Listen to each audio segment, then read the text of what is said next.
Hi, I'm Steve from Nearly Wild, and today I'm here with... Sabrina from Green Isle Growers. Great, so tell us a little bit more about Green Isle Growers. So it's a local veg bag scheme that was started quite a few years ago. Here in Machynlleth? In Machynlleth. Yeah. We have about 70 customers.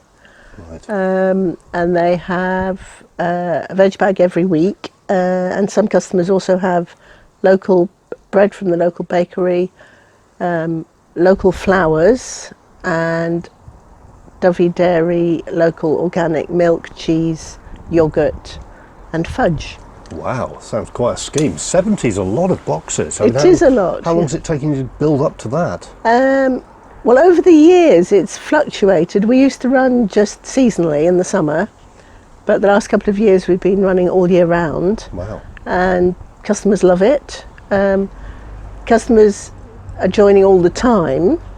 If they leave, it's either because they're leaving the area or they're growing their own, and then they'll come back when their own veg is depleted. So how do you keep going through the winter? Because I mean, you know, we're in Machynlleth. It's for those of you who don't know Machynlleth, it's in mid Wales, Dovey Valley area, and it rains a lot. Yeah, I mean, how do you cope with the winter months? Some of the growers have polytunnel crops, right, okay, to keep going.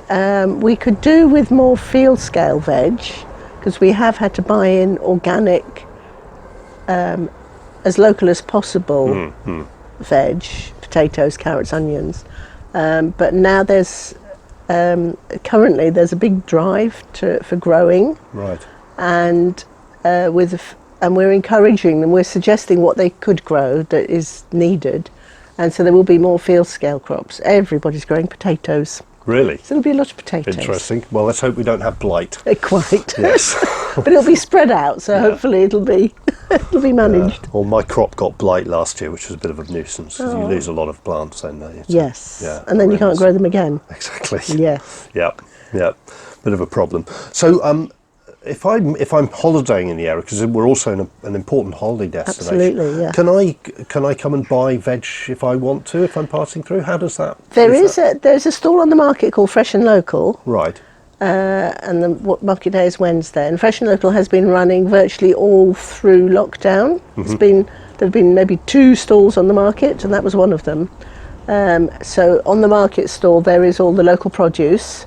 So there's growers who are our own growers and other small-scale local growers. There's bread, jam, cakes. Grace with her flowers is there. So from that point of view, if they're here on a Wednesday, they can do that. We have a little holiday cottage, and I was thinking of adding on a veg bag for those who wanted to order one. With delivery being maybe a Wednesday or a Friday, right, depending on when they come. We have had guests in the past who've had veg bags, and they've been very pleased. And it's something we want to promote a lot more. So if I've got a holiday business in the area, or I've got groups of people, and I can maybe, have you got enough capacity for me to come and maybe buy a large number from you? Absolutely, or even a small number, as long as you come and pick it up. Yes. Right. If we have due warning, yeah.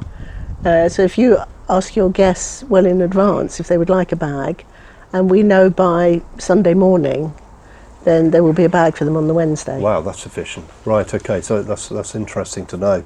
Definitely some opportunity there. Yes. Yeah. Okay, and are you, I mean, if I'm buying local, because this is something I often get asked in terms of, well, I could be buying local, but how does that mean I'm affecting the local wildlife? I mean, it's, you know... It's all organic. Right. And the growers are all very aware of local wildlife. Right. We had a grower who doesn't go for the scheme anymore, but she has effectively a small holding where there are beavers.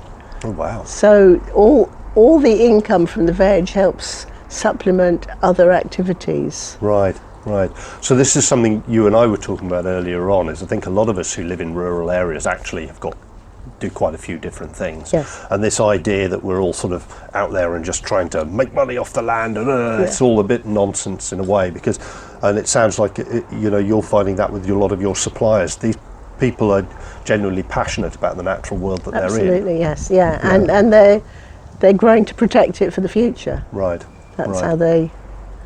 how they see it. They're very forward looking. Yeah, yeah. Now, you're involved in a few other things as well. Yes.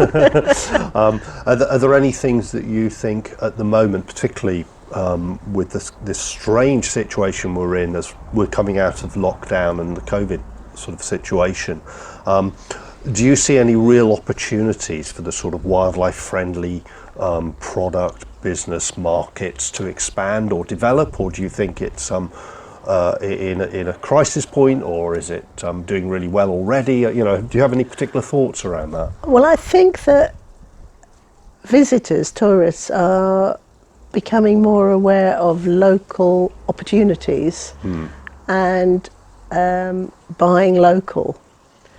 It was difficult at the beginning with the lockdown, that although you want visitors to the area, and normally you'd want them to go shopping locally. Yes. But you've got to have a balance between how comfortable the community is with visitors and do you want more people going into the co-op or the shops. So something which was delivered to them would tick that box. Right, right. It would keep them out of going into the bigger supermarkets. Yeah. And all the smaller local outlets in town have a very safe way of selling now.